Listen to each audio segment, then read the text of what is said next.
It highlights better if you go close. It kind of makes stripes.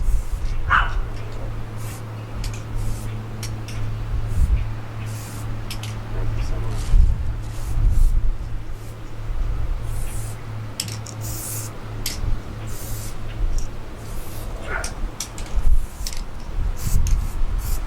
I'm kind of doing Lady Liberty in drag. Yeah.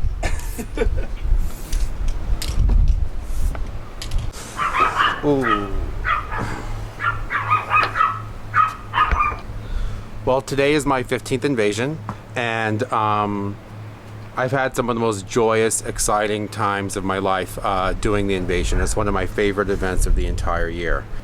When the economy crashed, I got hit very hard by it, and I went by Occupy Wall Street and checked it out, and everything that they were saying were things that I connected to, and so that was kind of like my political awakening. And I protested with Occupy Wall Street during the 2 strong years of their protests.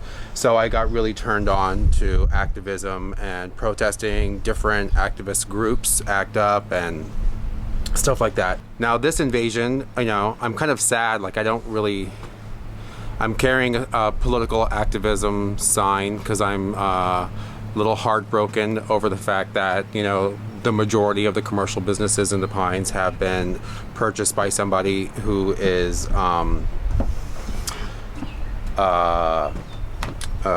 supporting candidates that are out to suppress gay rights. They're anti-gay marriage, even though that's been passed already, but we still have 30 states in the United States where LGBT can be fired from their job because of their LGBT status. So there still is a long fight ahead of us, and depending on who gets into the presidential office, things can go one way or the other. Things can continue to move in our favor or can go against us. We've been fighting for over 45, 50 years. I don't know exactly what the number is since 1969 for our rights. And during the 1980s when AIDS surfaced, Fire Island Pines and Cherry Grove lost about 80% of its male gay population because of AIDS. And if the drugs were released sooner during President Reagan's presidency, a lot more lives could have been saved.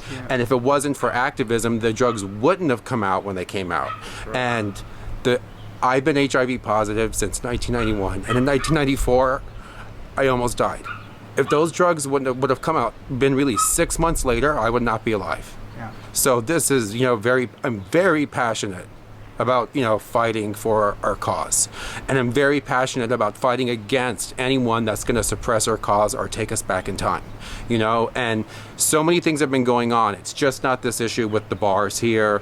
It's the beach here. Well, and the corporate parade we just had, the corporations in that parade. The gay parade is so corporate. Yeah, we have, yes, the Pride March has turned into a corporate parade. Yeah. But the essence of the march is still there for me. I march up front every year. I carry a Marsha P. Johnson banner because the drag queens and the transvestites and the hustlers were the first people to fight back in Stonewall. They had been suppressed so many times and had been arrested so much that they felt they had nothing to lose, and they had the courage to fight back. And if it wasn't for those people, the gay revolution would not have started exactly the same way as it did at that time. So I think it's important to remember all the people that lost their lives fighting before us, and keep that in mind, because I think so many of the young people were not even alive and aware of during the AIDS crisis, during the Stonewall riots. So they have no memory of that history, and unfortunately not enough of that is being shared with them, or they're not that interested.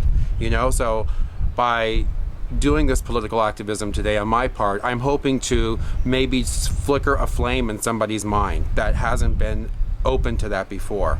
And even if it's just one, because one powerful voice can then lead to many others. And so that's why I'm doing what I'm doing today. People don't realize that the people that are, even though there's people within our community that have lots of money and are investing in a gay-owned and operated business that's serving a gay clientele, that these people are supporting the politicians that are out to suppress our rights and to take us back in time. No, this is colored hairspray.